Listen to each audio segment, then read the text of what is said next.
I think I was diagnosed by about 8, and that's when the teachers were saying that this kid's just a nightmare. When my child was around 6 or 7 years old, then that's when I realized that he was really struggling with the reading, with the writing, the spellings. We could see there was a mismatch between what he knew and what he could produce. But because we knew very little about dyslexia, it never even crossed our minds that it was a possibility. How did it make you feel having dyslexia? It made me excited at first, but then I realized it's not very exciting when you're a kid.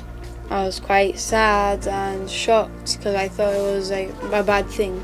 Didn't really know what it meant, and then when I found out, it was a bit like a surprise in a bad way. It's a different way of seeing and understanding, but it's not less or worse, it's just different. Lots of children, lots of people get dumbified because of it. Where actually the frustration comes from the fact that many dyslexic students, their intelligence level is the same as their peers or above, but because the content is given to them in a format that they can't access, it's very frustrating and it means they underachieve. This quote by Albert Einstein that he said, "Everyone's a genius, but if you judge a fish by how it can climb a tree, it'll spend its whole life thinking it's stupid." And that's what happens to these kids in school. Teachers would compare my work to students that were by far better than me. I would say, look at his work, how neat it is, and mine would be really bad handwriting. I would just find it difficult, and I was frustrated. You're always at a disadvantage. So you have to find ways around that problem, and you have to solve those problems, often independently within your head, to say, okay, well, I understand that, but then we can do it this way, or you can do it that way, and by doing it that way, you can create the same results. And it's that sort of lateral thinking that allows us to then compete with everybody else. They can think outside the box, they're very creative often, they've got lots of, because they're used to those challenges of working around things, and so they bring an extra dimension to the class. I involve him with everything I do in order to open his mind and see that it's not all about reading, writing and spelling. There's so much more in life that you can do.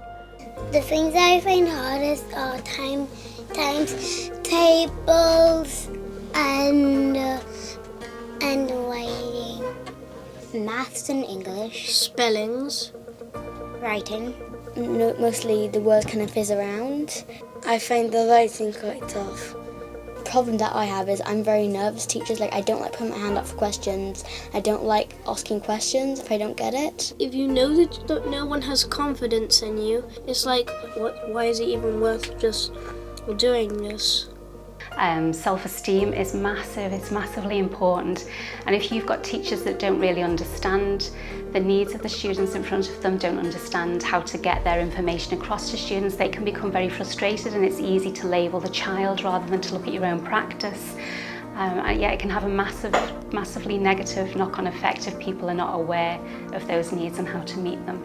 And I think it should be the primary object of the school to make sure that every pupil, irrespective of whether dyslexic or whether, has the ability to be able to achieve the best that they can achieve.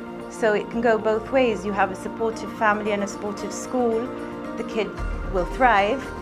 If you don't have that support, those children will give up on themselves. Well, my ideal school would probably be teachers always there to help you and always free anytime for you to come up and ask. I would rather do about 10 in each class. We're not writing so much, more printing out stuff than you can write on it instead of doing lots and lots of writing. It would be a school of creativity, so art, everything has creativity, has to do with creativity would go there.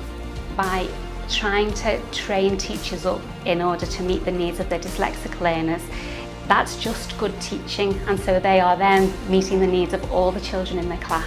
It goes across the board, so you're not sorting out the dyslexic students at the detriment of the other students. It actually meets everybody's needs. If I had a younger brother that also was dyslexic, I would probably tell him that it was okay. I would say to them, maybe just don't be afraid to ask teacher for help.